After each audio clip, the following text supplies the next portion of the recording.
The day we buried my grandmother, it rained. Not the gentle spring shower she would have loved, but a heavy downpour that turned the cemetery grounds into a muddy mess. Looking back, it was fitting. Nature itself seemed to be protesting what my family was about to do.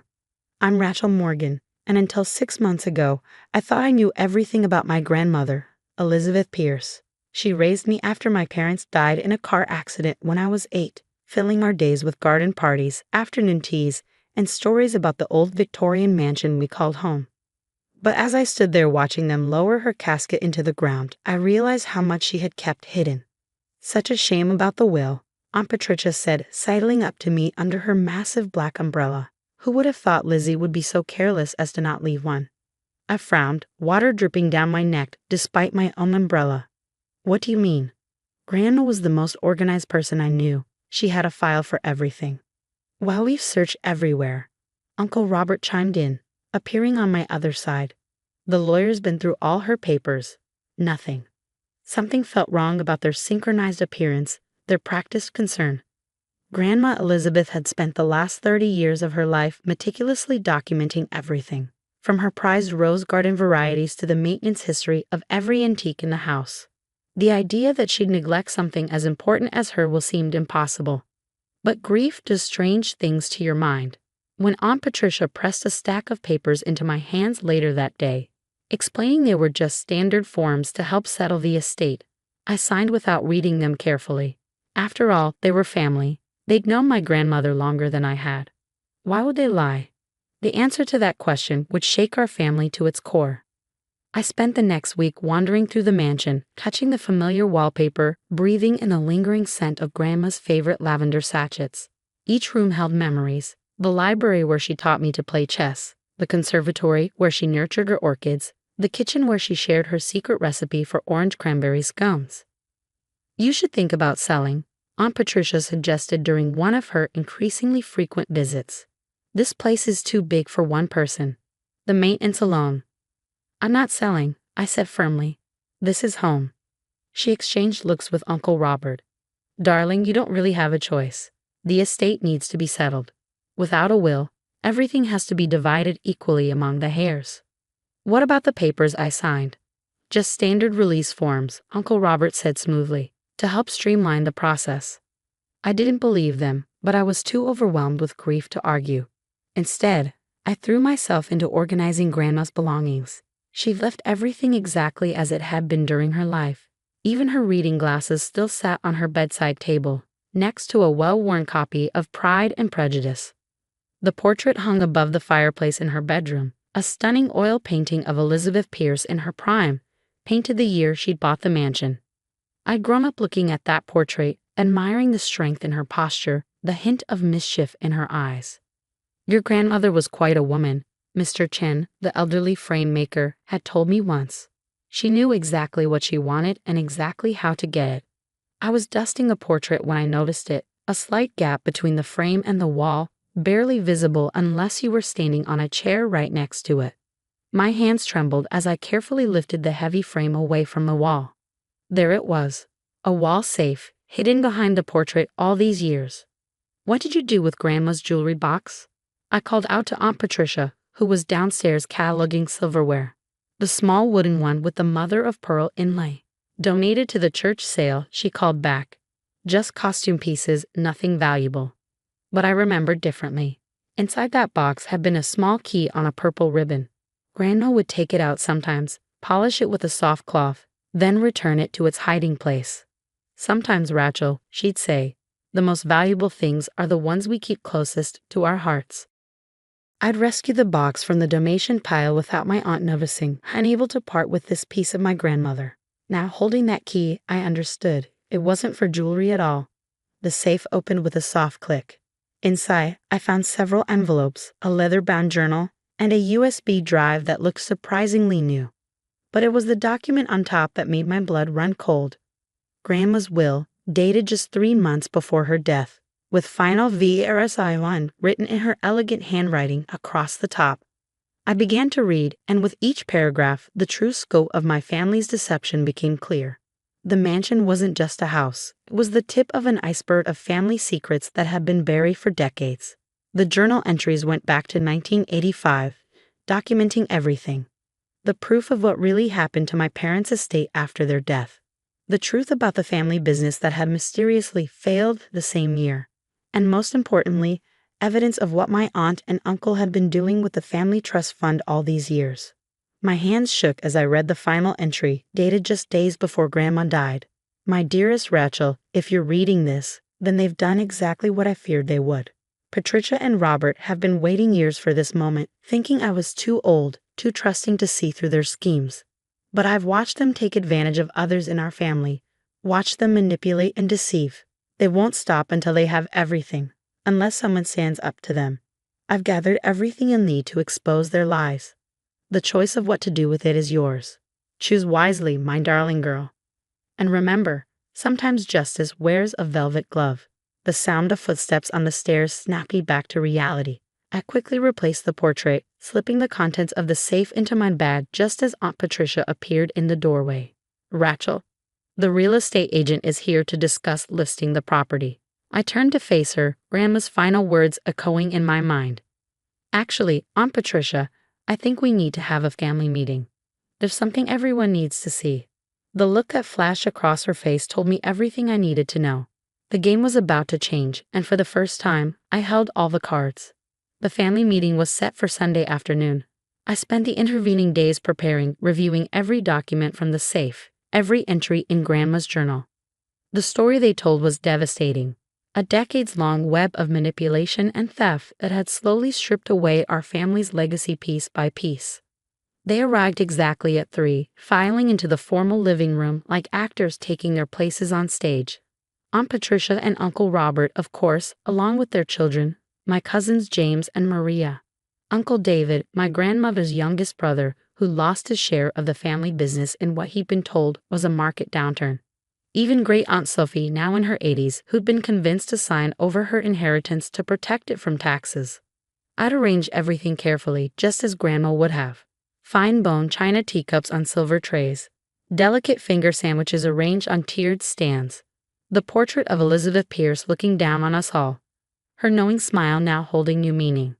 Thank you all for coming, I began, standing before the fireplace. I've discovered something that changes everything we thought we knew about Grandma's estate. Now, Rachel, Aunt Patricia interrupted, her voice honey-sweet but her eyes sharp. We've been through all this. There's no will, and those papers you signed. You mean these papers? I held up the documents she'd had me sign at the funeral. The ones that supposedly gave up my rights to the estate. Interesting how they're dated 3 months before Grandma died. The room went silent. Uncle Robert's face flushed dark red. But that's impossible, he sputtered. You signed them after you backdated them? I smiled, channeling Grandma's quiet strength. Yes, I did. Just like you had Uncle David sign papers giving up his share of Pierce Industries while he was still grieving Aunt Helen. Just like you convinced Great-Aunt Sophie to transfer her trust fund to your special investment account that somehow never generated any returns. I began laying out documents on the antique coffee table, bank statements, transfer records, the real will. With each piece of evidence, the color drained further from my aunt and uncle's faces. How did you? Aunt Patricia whispered. The safe behind Grandma's portrait, she knew what you were planning. She kept records of everything, including what really happened to my parents' estate after their accident. Uncle David leaned forward, his hands shaking. What do you mean? What really happened? I picked up Grandma's journal, opening to a marked page. December 15, 1994. Today Patricia and Robert presented the paperwork for Michael and Sarah's estate. They claimed the accident voided the life insurance, that the house had to be sold to cover debts. All lies. I found the real insurance payout records, the property deeds they transferred to their own names. But I can't confront them yet, not while Rachel is so young, so vulnerable. They'd find a way to take her too. Great-Aunt Sophie began to cry softly. James and Maria looked shell-shocked, learning for the first time what their parents really were. I continued, my voice steady. Grandma protected me the only way she could, by raising me herself, by preparing me for this moment. Everything is documented here. The real will leaves the mansion to me, along with control of the family trust. Uncle David and Great-Aunt Sophie's assets are to be restored. And there's a USB drive with copies of everything, already sent to the family lawyer and the district attorney. You wouldn't, Uncle Robert growled. We're family. Family? I laughed, but there was no humor in it. Was it family when you stole my parents' insurance money? When you systematically robbed everyone in this room? When you tried to steal my home? We can make a deal, Aunt Patricia said quickly. Whatever you want. Name your price. I walked to the portrait, touching its frame gently. Grandma knew you try that too. She wrote about it in her final entry. Would you like to hear it? Without waiting for a response, I read aloud. They'll offer money, Rachel. They'll appeal to family loyalty. They'll try to make you doubt yourself. But remember, true wealth isn't in bank accounts or property deeds. It's in the strength to stand up for what's right, to protect those who can't protect themselves. I couldn't do it in my lifetime without putting you at risk, but I've given you everything you need to make things right. I turned to face my family, the victims and the perpetrators, all watching me with varying degrees of shock, grief, and dawning understanding. Here's what's going to happen, I said, channeling every lesson in quiet authority Grandma had taught me. First, you're going to sign these papers returning Uncle David and Great Aunt Sophie's assets to them. Then you're going to provide a full accounting of every penny you've stolen over the years. The family lawyer will oversee the restoration of funds. And if we refuse, Uncle Robert's voice was dangerous, desperate. Then I turn everything over to the district attorney. Every document, every transaction, every fraud you've committed. How many years do you think that adds up to, Uncle Robert? How do you think your country club friends will react when they see your names in the headlines? Maria stood up suddenly. I'll help, she said, not looking at her parents. I'm an accountant. I can go through the records, track everything. James nodded, joining his sister. Me too. This has to stop. Aunt Patricia collapsed onto the sofa, her perfect facade finally cracking. Uncle Robert looked like he aged 10 years in the last hour. You have 24 hours to decide, I said. Choose wisely. They chose to cooperate, of course. Self-preservation was always their strongest instinct. Over the next 6 months, Maria and James helped unravel decades of financial manipulation.